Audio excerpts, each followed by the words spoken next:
Buenas tardes compañeros, espero se encuentren bien. A continuación, mi grupo, que está conformado por Jimmy Ochoa, Mayra Rodríguez, Vanessa Llanos, Lizano García y Carolina, quien les habla. A continuación les hablaré del tema de giardiasis. Esta es la historia de Andrés y su infección intestinal, un trabajador de 32 años en un restaurante. Este paciente sin antecedentes importantes, sus hábitos, estilo de vida, consumo de agua no potable, contacto frecuente con alimentos, viajó recientemente. El paciente Andrés presentó los siguientes síntomas que podemos observar en la diapositiva. Algunas personas infectadas no presentamos síntomas, pero pueden eliminar quistes de giardia en sus heces y por lo tanto pueden infectar a otras personas. Los síntomas sí se presentan, aparecen entre 1 o 2 semanas después de la infección. Las infecciones sintomáticas pueden presentarse como infección agudas o crónicas.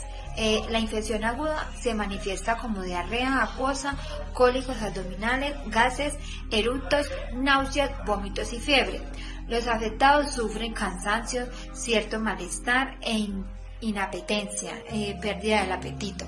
Si no se recibe tratamiento, la diarrea puede persistir durante semanas, mientras que la infección crónica se asocia con heces sueltas, no absorben suficientes nutrientes de los alimentos y la pérdida de peso es exagerada.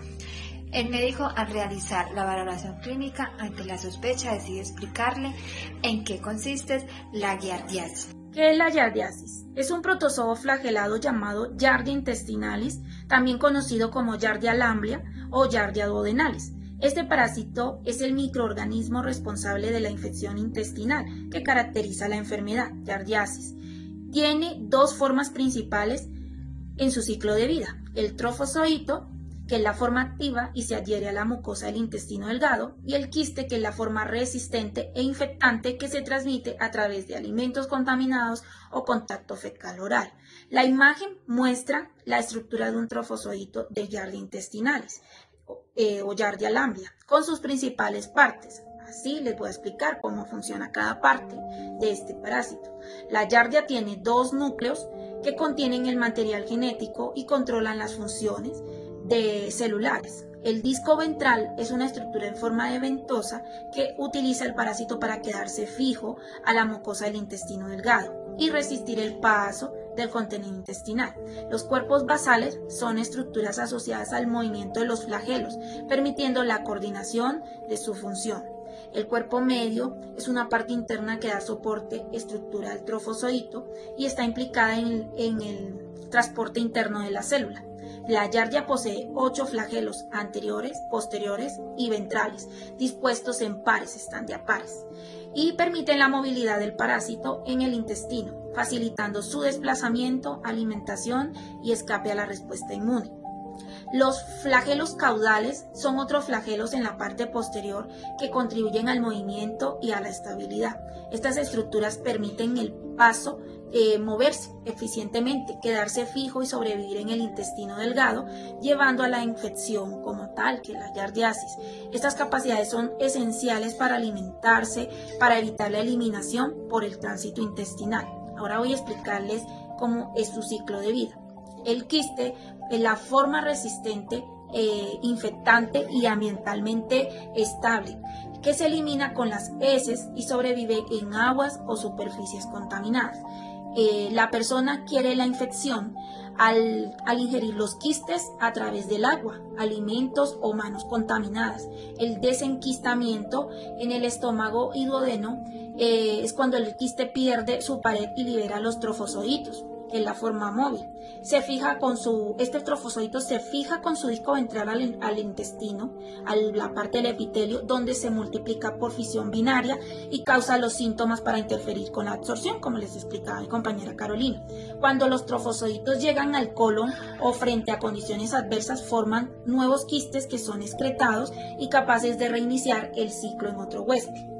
La transmisión requiere solo un huésped y ocurre por vía fecal, oral, debido a la resistencia de los quistes en el ambiente. Muchas gracias. Bueno, compañeros, les hablaré sobre las causas principales de la giardiasis. Estas son la ingestión de quistes de protozoo, Giardia intestinalis, que se transmiten a través del consumo de agua contaminada con heces infectadas, incluyendo agua de ríos, lagos, pozos, piscinas o agua potable maltratada, en la que estos quistes pueden resistir tratamientos comunes como la cloración. También encontramos el consumo de alimentos contaminados, ya sea por irrigación o lavado con agua contaminada o manipulación con manos sucias de las personas que ya están infectadas. El contacto directo con las personas infectadas, especialmente en entornos de cuidado infantil o entre familiares, mediante la vía fecal o mediante la vía oral. El contacto con superficies de objetos contaminados con quiste de giardia que luego son llevados a la boca. El contacto con animales portadores del parásito que pueden contaminar el ambiente, pueden contaminar el agua u alimentos. Y los grupos de riesgo, incluyendo niños pequeños, personas con higiene deficiente, viajeros a zonas de pobre saneamiento y quienes consumen el agua, la cual ya no es potable. El médico, ante estos síntomas, lo que hace es explicar la causa y decide realizar una serie de exámenes para confirmar la giardiasis.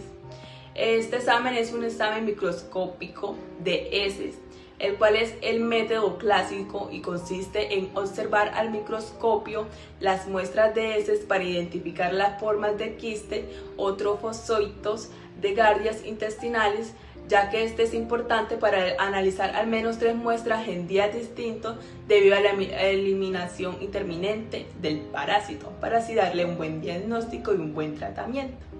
Pruebas inmunológicas de detección de antígeno. Se emplean técnicas como ELISA o pruebas rápidas para detectar antígenos específicos de giardia en las heces. Son más sensibles y prácticas que en el microscopio y útiles en laboratorios clínicos modernos.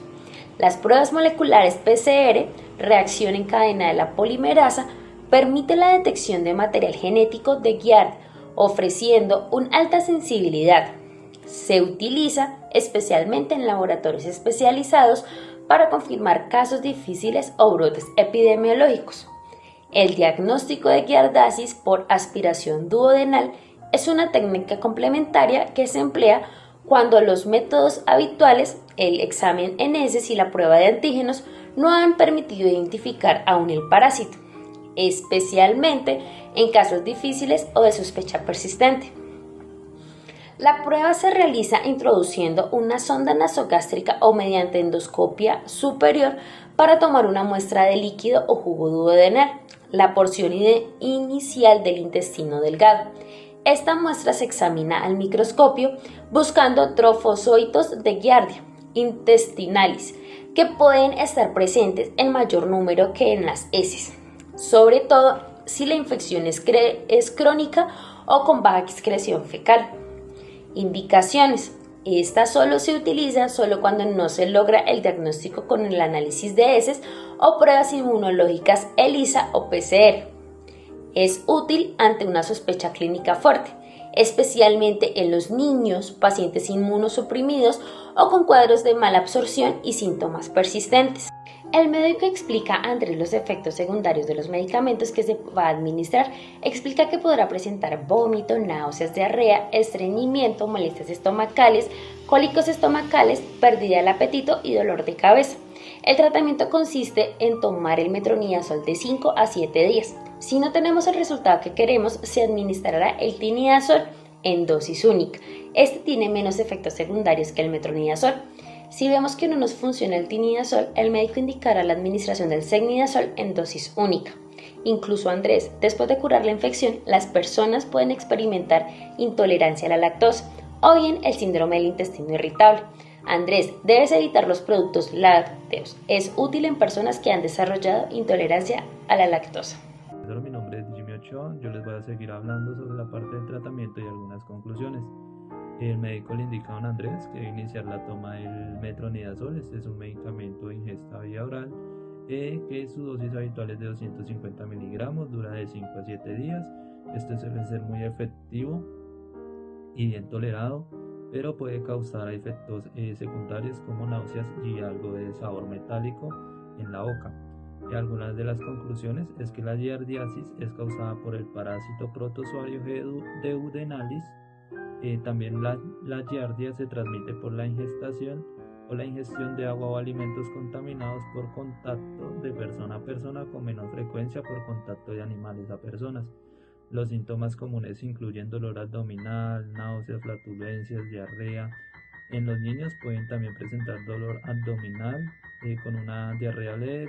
Los niños pueden ser portadores asintomáticos. El diagnóstico incluye estudios de heces como la microscopía y pruebas de detección de antígenos como la PCR que suelen ser resultados precisos. El metronidazol es el tratamiento estándar, pero también hay otros medicamentos alternativos como el tinidazol y otros. Las complicaciones pueden ser la pérdida de peso, la mala absorción. El médico también le da algunas observaciones a don Andrés, que en este caso serían el cuidado de la higiene personal, el consumo del agua potable, la higiene ante la ingesta de alimentos. También le indica que debe seguir el tratamiento para obtener una recuperación pues oportuna y eficaz. También le indica unos controles más o menos en 1 o 2 semanas. Y por último también para evaluar la mejoría y el realizar nuevas pruebas si hay alguna recaída. Muchas gracias.